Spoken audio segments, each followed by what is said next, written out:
It started at Doris Du's dance studio when I was about 18 months old. I would arch my back off my mother's lap when my sister was in dance class, and it just, rolled from there. My mother, being a choreographer, influenced me quite a bit. Then I was on the dance team at Granite City High School. I cheered for the football Cardinals at 18 years of age before they left to go to Arizona. And then when the Rams were coming back, it just started all up again and ended at 34 years of age. As a Rams cheerleader, it's kind of our job to inculcate the community as to what our real job is, and most people think it is, performing in front of the crowd. My very first charity work with the Rams was on a Thanksgiving Thursday, and the phone rang, and I woke up smelling my mother's turkey in the oven, and some players were unable to attend a charity event, and I stepped in with another cohort in their place, and we worked a soup kitchen. And that experience changed my life. I'll never forget, my eyes met with a gentleman that was standing off to the side, and he turned and literally had to pry his fingers apart. They were so cold. And he was fixing his hair, and when he came up to meet me in the line, we both looked at each other, and I gave him a gigantic hug, and that was the moment that my life changed forever. Obviously, cheering in Super Bowl 34 and watching the iconic Miss Tina Turner perform our halftime show was just a highlight. 1997 Pro Bowl, when they called to tell me that I was selected, there were about 6 people in the office that were all waiting to hear my reaction, and there was no reaction because I didn't know what that meant. I was the St. Louis representative. Each team sends one young lady, and I was asked to stay an extra week, and they flew me to Kona. It was the Pro Bowl players against the Pro Bowl cheerleaders, and I caught my first fish in Kona.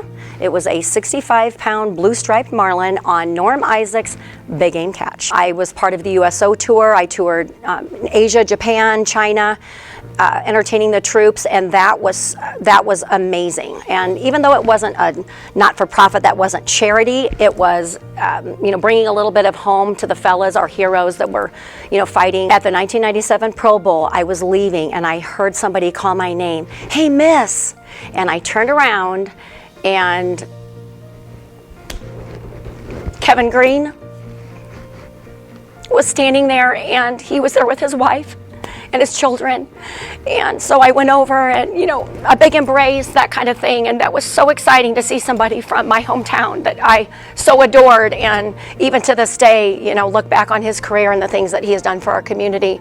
Those are things that I am most proud of. Well, it makes me feel very honored, obviously. I don't think people understand what type of an athlete it takes to, really put in the time that's involved. I know when the Rams were getting ready to come here, I was training about 4 hours a day because I knew with 1,000 people that showed up that, somebody was going to be a lot prettier, more talented, more skilled than I. And my mom always told me, "Miss, if you can be 2 things when you walk out of a room, the hardest working person, the most loving, person supporting everybody else, that, you've got it in the bag." But that training behind all of that, is vital. My grandfather would be very proud. He always used to say, "Miss, you could have been a great athlete, tennis player, runner, golfer, but you picked that darn cheerleading." Grandpa would always say that. So obviously, whoever nominated me, the committee that voted for me to be inducted into the Hall of Fame, thank you, and just the people with the St. Louis Rams and the organization